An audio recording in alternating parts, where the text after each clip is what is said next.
नमस्कार, आदाब, सत श्री अकाल, राम राम और स्वागत है आपका फिर से एक बार culture of states of India के एक नए एपिसोड में, जहां आज हम आपसे बातें करेंगे महाराष्ट्र की संस्कृति के बारे में।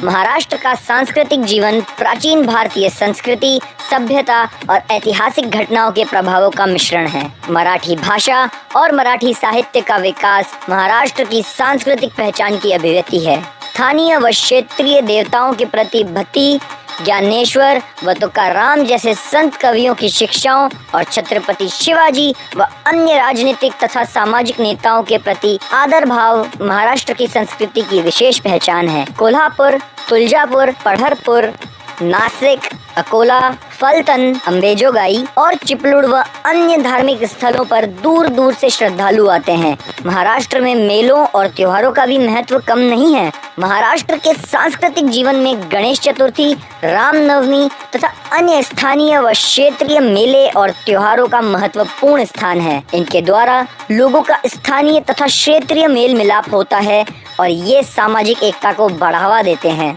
अन्य धर्मों के त्योहारों में भी लोग बड़ी संख्या में शामिल होते हैं, जो सांस्कृतिक जीवन के महानगरीय चरित्र को दर्शाता है।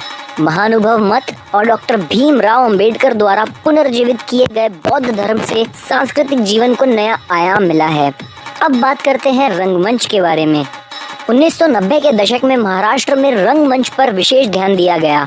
वी खालिदकर और विजय तेंदुलकर जैसे नाटककार और बालगंधर जैसे कलाकारों ने मराठी नाटक को कला के रूप में स्थापित कर दिया। भारत के फिल्म उद्योग की शुरुआत का श्रेय दादा साहेब फाल्के और बाबूराव पेंटर जैसे अग्रणियों को जाता है। पुणे की प्रभात फिल्म कंपनी संत तुकाराम और ज्ञानेश्वर के निर्माण के लिए प्रसिद्ध हुई। हिंदी सिनेमा के क्षेत्र में नाना पाटेकर और माधुरी दीक्षित जैसे मराठी कलाकार विशेष रूप से सफल रहे हैं। मराठी साहित्य की ही तरह महाराष्ट्र के संगीत की भी प्राचीन परंपरा है।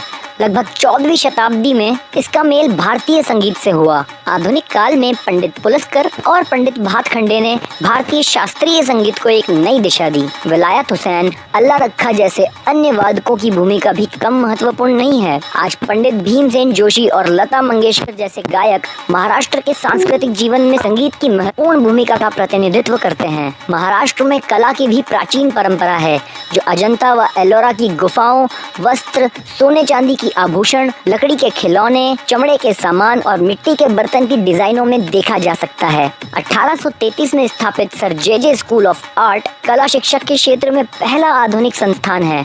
अब महाराष्ट्र के अधिकांश नगरों और बड़े शहरों में कला के संस्थान हैं। शास्त्रीय नृत्य शैलियों ने प्रतिभाओं को आकर्षित किया है और पुणे जैसे बड़े नगरों में इनके प्रशिक्षण विद्यालय फल फूल रहे हैं। तो अब बात करते हैं मुंबई की संस्कृति के बारे में। मुंबई का सांस्कृतिक जीवन इसकी जातीय विविधता युक्त जनसंख्या को प्रतिबिंबित करता है। शहर में बहुत से संग्रहालय, पुस्तकालय, साहित्यिक एवं कई अन्य सांस्कृतिक संस्थान, कला, दीर्घाएं व रंगशालाएं हैं।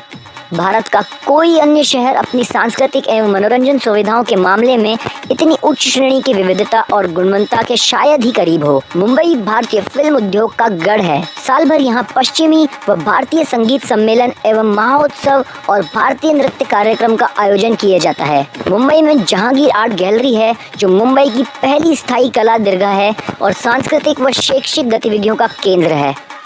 तो अपने महाराष्ट्र की संस्कृति के बारे में बस इतना ही। अगली बार आपसे फिर मुलाकात होगी किसी और राज्य की संस्कृति के साथ। तब तक के लिए bye bye and take care. और